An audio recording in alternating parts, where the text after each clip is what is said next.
बिस्मिल्लाहिर्रहमानिर्रहीम। अस्सलाम वालेकुम नादरीन, आप यूट्यूब चैनल देख रहे हैं। मैं इमरान खान हूँ। एक बड़ी ख़बर तो ये है कि पाकिस्तान तहरीक इंसाफ ने फ़ैसला किया कि इमरान खान साहब के ख़िलाफ़ गुज़िश्ता 2 दिनों के अंदर जो फ़ैसले आए, जिनमें एक तोशाखाना का और एक साइफ़र का है, ख़ास तौर पे उनकी अहलिया और उनके ख़िलाफ़ जो तोशाखाना का फ़ैसला आया है, उसके बाद उन्होंने ये एलामिया जारी किया कि फ़ौरी तौर पर इसके ख़िलाफ़ आला अदालत के अंदर अपील दायर की जाएगी। अब मैंने आपको पहले बताया कि इन दोनों केसेस के अंदर बहुत सारी गलतियां हैं और बहुत सारे लकूनाज हैं जो इनका ट्रायल हुआ है। बहुत सारी चीज़ें ऐसी हैं जो ट्रायल के अंदर होती हैं, यानी वहाँ पे फाइनल आर्गूमेंट नहीं होने दिए गए जो ज़रूरी होते हैं। 342 का बयान जो है वो इमरान खान साहब का रिकॉर्ड नहीं किया गया, बुशरा बीबी का और दूसरे केस में शाह महमूद कुरैशी का भी रिकॉर्ड नहीं हुआ। इमरान खान साहब के वकला को जरह का हक नहीं दिया गया और बेशुमार ऐसी चीज़ें हैं जो इन केसेस के अंदर मौजूद हैं। जब ये पूरी लिस्ट जाएगी आला अदलिया के सामने तो बहुत जल्दी ये दोनों केसेस हो जाएंगे फारिग। अब ये दो वो केसेस हैं जिनके बारे में क्लेम किया जाता था कि इमरान खान साहब के गले की हड्डी बनेंगे या इमरान खान साहब के लिए प्रॉब्लम क्रिएट करेंगे। तो ये तो बड़े आराम से इमरान खान साहब की जान छूट जाएगी, क्योंकि जो केस ट्रायल कोर्ट जिसके अंदर जो सज़ा दे और वहाँ पे बहुत सारी कमियाँ अगर छूट जाएँ तो फिर वो केस हमेशा के लिए कमज़ोर हो जाता है। अब यहाँ पे जितने भी कानूनी माहिरीन हैं उनको लगा ये तो इमरान खान साहब के ऊपर एक बहुत बड़ा एहसान किया गया है, या उन्हें लगा कि ये तो इमरान खान साहब के साथ बड़ी नेकी हो गई है कि जिस तरह के केस से उनको उसी तरह से भोंडे तरीके से वो केस चले और जिस उजलत में, जिस तूफ़ानी रफ्तार के साथ और जिस जल्दबाजी में ये सज़ाएँ सुनाई गई, ये इसी तरह फटाफट हवा में उड़ जाएंगे और आला अदलिया में ये ठहर नहीं पाएंगे। सिर्फ इंसाफ होने की देर है। तो ये तो फैसला कर दिया पाकिस्तान तहरीक इंसाफ ने। और एक बड़ा सवाल और पैदा होता है, एक बड़ी खबर है, मैं आपके साथ अभी शेयर करता हूँ। क्या इमरान खान और तहरीक इंसाफ के साथ जो कुछ हो रहा है वो मैक्सिमम है या इससे ज़्यादा भी हो सकता है? इसके दो पहलू हैं ना। एक तो आप ये देखें कि पहले किसी के साथ ये हुआ। देखिए, पाकिस्तान की तारीख में पॉलिटिकल पार्टीज के साथ बहुत कुछ हुआ है माजी में। फातिमा जिन्ना साहिबा की मिसाल आपके सामने है, नवाज शरीफ, बेनज़ीर भुट्टो, जुल्फ़िकार अली भुट्टो और बहुत सारे लीडर्स पाकिस्तान की तारीख में बहुत कुछ भुगत चुके हैं। लेकिन जब हम बात करते हैं सीनियर लोगों से, ख़ासतौर पे उन लोगों से जिन्होंने ज़ियाउल हक़ के मार्शल का सामना किया या उन लोगों से जिन्होंने परवेज़ मुशर्रफ के मार्शल का सामना किया, वो लोग ये कहते हैं कि ऐसे हालात मजमूई तौर पे उन पूरे मार्शल के अदवार में भी नहीं थे, या पॉलिटिकल पार्टीज़ ने उस गर्मी को, उस हिद्दत को बर्दाश्त नहीं किया जो पाकिस्तान तहरीक इंसाफ के अकेले हिस्से में आई है। यानी अगर आप वो सारे मजालम भी इकट्ठे करें जो मुख्तलिफ पॉलिटिकल पार्टीज़ के ऊपर होते रहे हैं, तो पाकिस्तान तहरीक इंसाफ ने अकेली उससे कई ज़्यादा बोझ उठाया है। ये तो मैं आपको मादी के हवाले से बात कर रहा था। मिसाल के तौर पे जो गिरफ्तारियां पाकिस्तान तहरीक इंसाफ की हुई हैं, 9 मई का एक इंतहाई अफसोसनाक वाक़या हुआ। उसके बाद जिस तरह गिरफ्तारियां हुई तो एक महीने में ही तकरीबन 10,000 गिरफ्तारियां हो गई थी। ये मैं आपको पाकिस्तानी न्यूज़ चैनल्स की रिपोर्ट्स के मुताबिक बता रहा हूँ कि 10,000 के करीब गिरफ्तारियां तो जून तक हो गई थी। और उसके अलावा 9 मई से पहले वाली गिरफ्तारियां अलग हैं, वो भी हज़ारों की तादाद में हैं, बहुत बड़ी तादाद में हैं। और उसके बाद होने वाली गिरफ्तारियां भी अलग हैं। तो शायद ये पाकिस्तान की तारीख में वाहिद सियासी जमात है जिसको सबसे ज़्यादा और बड़ी तादाद में गिरफ्तारियों का सामना करना पड़ा है। इतनी गिरफ्तारियां किसी और पॉलिटिकल पार्टी की पाकिस्तान में नहीं हुई। नंबर 2, गिरफ्तारियों और पेशियों का जो तरीकाकार है वो भी मुख्तलिफ है। यानी हमने शहबाज शरीफ को पेशियों पर देखा कि शहबाज शरीफ अगर मुड़ के देख लेते थे तो DSP की जान निकल जाती थी। मरीम नवाज का कलम गिर जाता था तो पुलिस वाले झुककर उसको उठाकर जो है वो 2 हाथों से पेश करते थे, जैसे कोई अवार्ड दिया जा रहा है उनको। इसी तरह से हमजा शहबाज की एक उंगली के ऊपर पुलिस वाले नाचते थे, वो इधर उंगली करता था वो इधर भाग जाते थे, वो इधर करता था इधर भाग जाते थे। यही रवैया इनका तफ्तीश के दौरान जो है वो तफ्तीशी इदारों के साथ भी हुआ करता था। उस दौर में तफ्तीशी इदारे ये बात बताया करते थे। तो इनकी पेशियां बिल्कुल मुख्तलिफ थी। हुसैन नवाज की आपको याद होगा कि एक फ़ोटो बाहर आ गई थी कि साथ एक टेबल पड़ी हुई है, एक टिश्यू पेपर का डब्बा पड़ा हुआ और एक पानी का बॉटल पड़ा हुआ है। तो कहा गया कि ये तो बहुत बेइज्जती होगी, बड़ी तज़हीक हो गई। तो उन चीज़ों को बहुत बुरा समझा गया उस दौर में। लेकिन इनका कंपैरिजन अगर आप पाकिस्तान तहरीक इंसाफ की गिरफ्तारियों के साथ करें तो आप देखें इनके मुंहों के ऊपर बोरियां चढ़ाकर इनको लाया जाता है, टॉर्चर किया जाता है। ये टॉर्चर भी जिस तरह का पाकिस्तान तहरीक इंसाफ के मुताबिक उनके लोगों के ऊपर हुआ, या जो हमने मीडिया में रिपोर्ट होते हुए देखा, या जो चीज़ें सामने आई सोशल मीडिया के जरिए से, उनके मुताबिक गिरफ्तारियों और पेशियों का तरीकाकार जो है उसमें ज़मीन आसमान का फ़र्क है। एक तरफ फूल फेंकने की इजाज़त दी जाती थी, दूसरी तरफ डंडों के साथ इस्तकबाल होता था। तो ये फ़र्क तो है। फिर गिरफ्तारियां डाले बगैर भी लोग हिरासत में रहे हैं। बहुत सारे लोग ऐसे हैं जिनको गिरफ्तार नहीं किया गया लेकिन वो हिरासत में रहे। कुछ लोग वापस आ गए, कुछ लोगों की बाद में गिरफ्तारियां जाहिर की गई। तो ऐसी सूरत हाल भी है। तशद्दुद के वाक़यात हैं, वो बार बार लोग बताते रहे हैं कि हमारे साथ तशद्दुद किया गया है। दूसरा, गाड़ियों को और कीमती घरेलू सामान को भी तोड़ा गया है। ये पहले ऐसा नहीं हुआ। यानी कारकुन गाड़ियां लेकर जाते थे, कारकुनों पे थोड़ा बहुत टॉर्चर धक्कम पेल हो जाती थी, लेकिन जिन गाड़ियों में बैठकर वो आते थे उन गाड़ियों को तोड़ा नहीं जाता था और इस लेवल पे कभी तोड़ फोड़ होती नहीं थी। लेकिन हमने यहाँ देखा कि सादा कपड़ों में लोग हों या पुलिस वाले हों, वो गाड़ियों के ऊपर हमलावर हो जाते हैं, गाड़ियों को तोड़ते हैं। तो ये चीज़ें हमने पहली दफ़ा हमजा शहबाज की वजारत आला में पंजाब के अंदर देखी, जब पंजाब पुलिस ने और दीगर कुछ लोगों ने गाड़ियाँ तोड़ना शुरू कर दी शहरियों की। तो ये मनाजिर देखने के बाद पहली दफ़ा हमने देखे थे, तो गाड़ियाँ तोड़ने का एक नया ट्रेंड हमने देखा, जो हमजा शहबाज ने, जो PMLN ने, पीपल्स पार्टी ने, दूसरी जमातों ने इस ट्रेंड का भी सामना नहीं किया। उसके अलावा हमने देखा कि कीमती घरेलू सामान को भी तोड़ा फोड़ा गया। बहुत सारे घरों में हमने देखा छापे पड़े, हर चीज़ टूट फूट गई। औरतों और बच्चों पर जो टॉर्चर है या तशद्दुद है या सख्ती है, उसके मनाजिर हमने पहली दफ़ा देखे पाकिस्तान में। चादर और चारदीवारी का तकद्दुस पामाल इस बड़े पैमाने के ऊपर, ये भी हमने पहले नहीं देखा था। फिर इसमें जो 9 मई का एक इंतहाई अफसोसनाक सानिया है वो भी हुआ, ये चीज़ें भी हमने पहले नहीं देखी थी। और जिन लोगों से पार्टी छुड़वाई गई वो लोग जब ऑफ द रिकॉर्ड बात करते हैं तो वो बातें कुछ और भी बता रहे होते हैं और बहुत सारी ऐसी इन्फॉर्मेशन बताते हैं जिसको सुनने के बाद जो है वो हैरत होती है।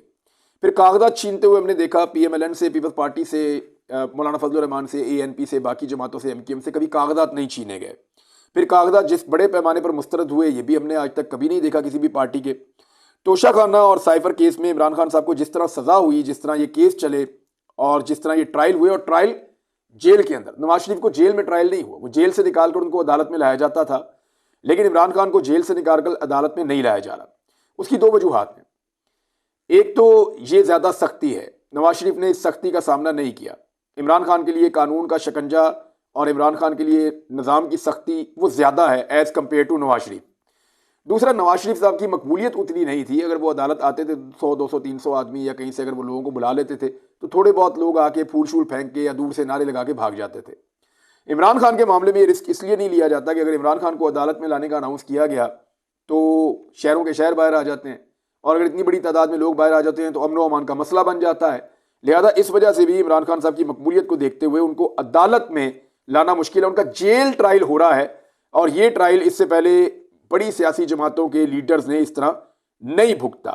फिर जलसे और जुलूसों पर मुकम्मल पाबंदी है। एक ही शहर में PMLN जलसा करती है, पीपल्स पार्टी जलसा करती है, उनके बैनर पोस्टर लगते हैं, लेकिन पाकिस्तान तहरीक इंसाफ ना जलसा कर सकती है, ना जुलूस कर सकती है, ना रैली कर सकती है, ना बैनर लगा सकती है, ना पोस्टर लगा सकती है। वो जब भी इजाज़त मांगते हैं उनको मना कर दिया जाता है। और जहाँ पे भी पाकिस्तान तहरीक इंसाफ कोई एक्टिविटी अनाउंस करती है तो फौरी तौर पर दफ़ा 144 का नफाज भी कर दिया जाता है और फिर गिरफ्तारियाँ भी होती हैं। फिर पहली मरतबा जो टिकट होल्डर हैं, यानी जो इलेक्शन लड़ रहे हैं, उनके ऊपर छापे मारे जा रहे हैं, उनकी गिरफ्तारियां की जा रही हैं। ये भी एक नई चीज़ है। आज तक पाकिस्तान तहरीक इंसाफ और पीपल्स पार्टी और PMLN जो हैं, इन जमातों के इंतखाबी निशान इनके पास रहे हैं, यानी इनके पास एक इंतखाबी निशान मौजूद रहा जिसके ऊपर इन्होंने हमेशा इलेक्शन लड़ा है।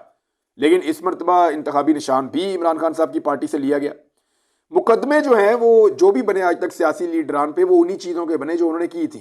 यानी जुल्फ़िकार अली भुट्टो को अगर फांसी भी हुई तो एक ही मुकदमा था और उस मुकदमे का एक ताल्लुक तो बनता था जुल्फ़िकार अली भुट्टो से, गो के फांसी की सज़ा बिल्कुल गलत हुई थी, वो गैर कानूनी थी, गैर आईनी थी, उसके ऊपर पूरा सिस्टम आज तक शर्मिंदा है।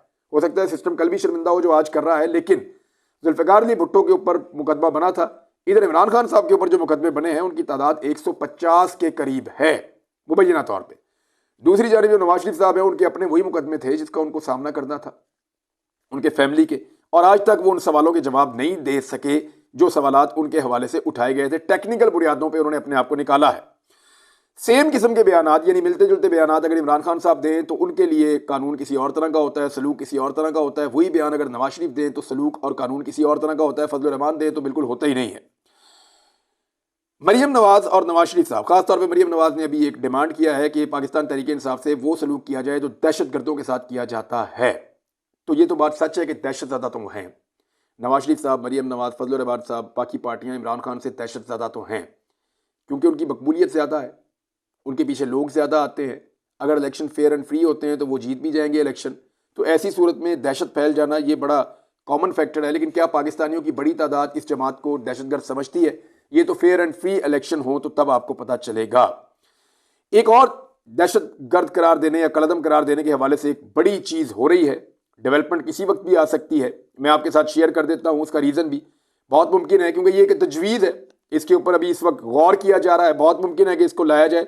लेकिन अडयाला के अंदर एक नया ट्रायल शुरू किया जाएगा और जो ट्रायल शुरू किया जाएगा वो होगा 9 मई के हवाले से, और उसमें बहुत बड़ी तादाद में जो है वो पाकिस्तान तहरीक इंसाफ के जो मुल्जिमान हैं, 367 मुल्जिमान को तलब किया गया अडयाला जेल में, और वहाँ पे सिक्योरिटी को बहुत टाइट कर दिया गया है। और यहाँ पे 9 मई के हवाले से अब ट्रायल किया जाएगा। ये मुकदमात यहाँ पे सुने जाएंगे। अडयाला जेल की जो सिक्योरिटी है उसको हाई अलर्ट कर दिया गया है इन मुकदमात के हवाले से, इनकी वजह से। अब आ जाए मरीम नवाज ने ये क्यों कहा कि दहशतगर्दों जैसा सलूक किया जाए। जो मेरे पास इंफॉर्मेशन आई उसके मुताबिक यह है कि वफाकी हुकूमत और इलेक्शन कमीशन मुबैना तौर पर इस बात के ऊपर गौर कर रहे हैं कि पाकिस्तान तहरीक इंसाफ को कलअदम करार दे दिया जाए फौरी तौर पे, और फिर ये मामला सुप्रीम कोर्ट ऑफ पाकिस्तान के पास भेज दिया जाए। देखिए, कलअदम करार देने का बाकायदा एक कानून मौजूद है, उसका एक तरीकाकार है पाकिस्तान के कानून में, और उसमें दिन लगते हैं, यानी 2-3 हफ्ते का ये प्रोसीजर है, ये फौरी तौर पर हो नहीं सकता। हाँ, लेकिन ये किया जा सकता है, जिसके ऊपर गौर हो रहा है कि वफाकी हुकूमत और इलेक्शन कमीशन मिलकर पाकिस्तान तहरीक इंसाफ को कलअदम करार दें, और ये मौका बन जाता अगर लोग इश्तियाल में आ जाते इमरान खान साहब को सजाएं मिलने की सूरत में। 2 केसेस में इमरान खान साहब को सजाएं हुई हैं, केसेस का सर पांव तो अभी नजर नहीं आ रहा, लेकिन देखने आने वाले दिनों में डिटेल्ड जजमेंट्स आएंगी तो उसकी बुनियाद के ऊपर फिर अपीलें भी हो जाएंगी। लेकिन अगर इश्तियाल आता पब्लिक के अंदर तो हो सकता है ज्यादा आसानी से ये काम किया जा सकता है, जिसके बारे में मैं बात कर रहा हूं। पाकिस्तान तहरीक इंसाफ को कलअदम करार देकर फिर मामला सुप्रीम कोर्ट ऑफ पाकिस्तान को रेफर किया जाएगा, और सिक्योरिटी के नाम के ऊपर पाकिस्तान तहरीक इंसाफ के तमाम कैंप्स जितने भी इलेक्शन वाले दिन लगाए जाए उनको उखाड़ दिया जाए, जितनी मर्जी कार्रवाई की जाए, जिसको मर्जी धर लिया जाए, जहां मर्जी लाठीचार्ज लोगों को रोका जाए, और सिर्फ ये कहा जाए कि जनाब ये इसलिए हो रहा है कि ये कलअदम जमात है, इसको इजाजत नहीं दी जा सकती कि ये खुलेआम पब्लिक के अंदर आकर एक्टिविटीज करे। अब कलअदम जमात करार देने का एक पूरा प्रोसीजर है कानून के अंदर, क्या उसको वायलेट कर दिया जाएगा या कानून के मुताबिक चलेंगे? कानून के मुताबिक चलेंगे तो इलेक्शन निकल जाएगा, और अगर उसको वायलेट करेंगे, एक शॉर्टकट से आएंगे, तो पाकिस्तान तहरीक इंसाफ के लिए मुश्किलात पैदा की जा सकती हैं। तहरीक इंसाफ इसके ऊपर गौर कर रही है और उन्होंने 1-2 तजावीज़ रखी हैं। बहुत मुमकिन है कि जुम्मे तक पाकिस्तान तहरीक इंसाफ एक सरप्राइज दे दे। बहुत मुमकिन है कि जुम्मे वाले दिन तक पाकिस्तान तहरीक इंसाफ एक नया सरप्राइज अनाउंसमेंट करे, और उस अनाउंसमेंट के बाद सूरत हाल बदलना शुरू हो जाए। अभी उसको शेयर नहीं किया जा सकता, लेकिन कुछ और चीज़ें हैं मैं आपके साथ शेयर करता हूँ। अमेरिका के अंदर अब आवाज़ें उठना शुरू हो गई हैं, और व्हाइट हाउस की जो एक ब्रीफिंग होती है, मैथ्यू मिलर अमेरिकी होम डिपार्टमेंट के तर्जुमान हैं, वो ये ब्रीफिंग करते हैं अक्सर, और उनसे जो सवालात किए गए सवालात और जवाबात मैं आपके सामने रख देता हूं ताकि आपको आइडिया हो जाए कि अमेरिका में इस वक्त ये मामला कैसे देखे जा रहे हैं। पाकिस्तान के ऊपर इन्फ्लुएंस तो करता है ना अमेरिका, हमें गलत लगता है, अच्छा नहीं लगता, लेकिन इसके बावजूद जो फैक्ट्स हैं वो आपके साथ मैं शेयर कर देता हूं। सहाफ़ी ने सवाल किया मैथ्यू मिलर से कि जो कुछ पाकिस्तान में हुआ इमरान खान के बारे में और जिस तरह की सूरत हाल है, इस बारे में आपको इस बारे में कुछ कहना है? क्या ये जो कुछ हुआ जमहूरियत के मुताबिक है? ये सवाल पूछा सहाफ़ी ने। इसका जवाब जो है वो इमरान खान साहब के हवाले से मैथ्यू मिलर ने ये दिया, ये कानूनी मामला है, पाकिस्तानी अदालतों के लिए है, और हम देख रहे हैं साबिका वज़ीर आज़म के खिलाफ जो मुकदमात हैं, लेकिन हम इसकी सज़ा के ऊपर कोई तबसरा नहीं करते।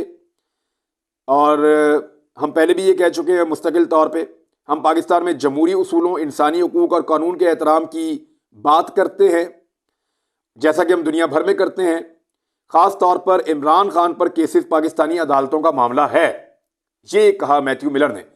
मामला यहां से शुरू होता है कि दूसरे सहाफ़ी ने जब सवाल किया, दूसरे सहाफ़ी ने पूछा कि इमरान खान के बारे में आप क्या कहेंगे, जब आप ये देखते हैं कि तमाम तर हुकूमती इदारे और दीगर लोग पाकिस्तान में अहम सियासी शख्सियात के पीछे पड़ गए हैं, इलेक्शन से पहले और ताकत से उसको बाहर रखने की कोशिश की जा रही है।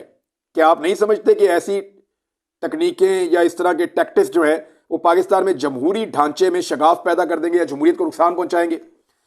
इस पे मैथ्यू मिलर ने कहा कि साबका वज़ीर आज़म के जो मुकदमात हैं ये कानूनी मामला है, हम कानूनी मामले के एतबार से पाकिस्तानी अदालतों के ऊपर भरोसा करते हैं या उनको चाहते हैं कि वो इस मामले को देखें, लेकिन बेशक हम चाहते हैं कि जमहूरी अमल ऐसे तरीके से जारी रहे जो तमाम पार्टियों के लिए वसी हिस्सादारी की इजाज़त दे, यानी तमाम पार्टियों को खुलकर जमहूरी अमल के अंदर हिस्सा लेने की इजाज़त होनी चाहिए और जमहूरी उसूलों का एहतराम होना चाहिए।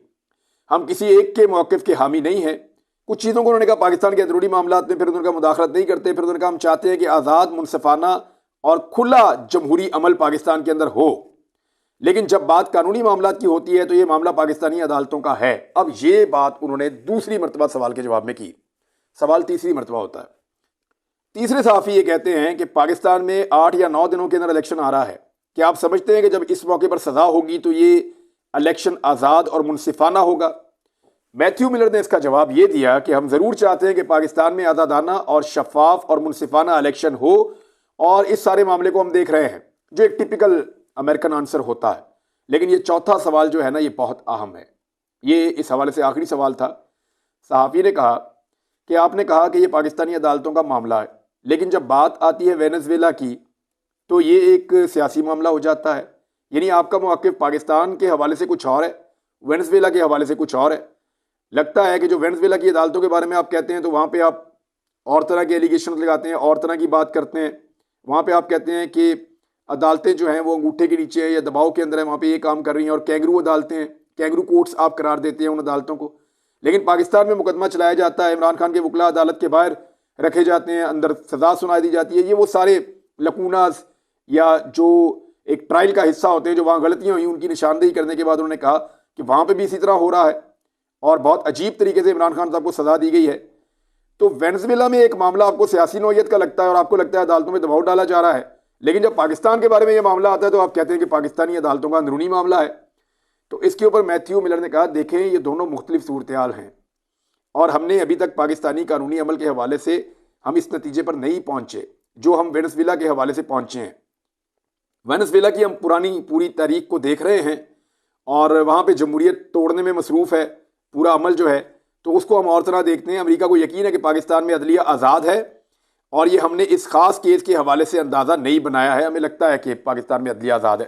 बहरहाल ये अमेरिकन मौक़िफ़ है जिससे आपको ये समझ आती है कि अमेरिका के अंदर सवालात उठना शुरू हो गए हैं, जवाब मांगे जा रहे हैं, और अमेरिकन स्टेट डिपार्टमेंट की जानिब से या अमेरिकन होम डिपार्टमेंट की जानिब से जो जवाब दिए गए हैं वो जवाब वहाँ मौजूद सहाफ़ियों के लिए तसल्ली बख्श नहीं थे। तो नाज़रीन, ये है अमेरिका से खबर आ रही है। बहुत सारी और खबरें हैं, वो आपके साथ मैं बाद में शेयर करूंगा। मुझे आपको इकोनॉमी के बारे में कुछ बातें बतानी है, कुछ और चीज़ों के बारे में आपको रिपोर्ट करना है, कुछ लीगल केसेस हैं उनके बारे में आपको रिपोर्ट करना है। लेकिन इस सारे अमल के अंदर जहां इमरान खान साहब को जेल में रखा गया, जहां इमरान खान साहब को सज़ा दी गई, जहां उनकी पार्टी को तोड़ा गया, जहां उनसे इंतखाबी निशान लिया गया, खराबी पता कहाँ पैदा होती है? जहाँ नवाज शरीफ डिलीवर नहीं कर पाते। नवाज शरीफ साहब जिन वादों के साथ पाकिस्तान तशरीफ़ लाए थे और उन्होंने जो दावे किए थे बहुत बड़े बड़े, उनमें से एक को भी वो पूरा करने में नाकाम रहे हैं। नवाज शरीफ साहब से कहाँ गलतियाँ हुई और वो कौन सी चीज़ें पूरी नहीं कर पाए और इस वक्त सिचुएशन क्या है, इस पर आपको एक और वीलॉग में बताऊंगा। अब तक के लिए इतने ही। अपना ख्याल रखिएगा, अपने चैनल का भी। अल्लाह हाफ़िज़।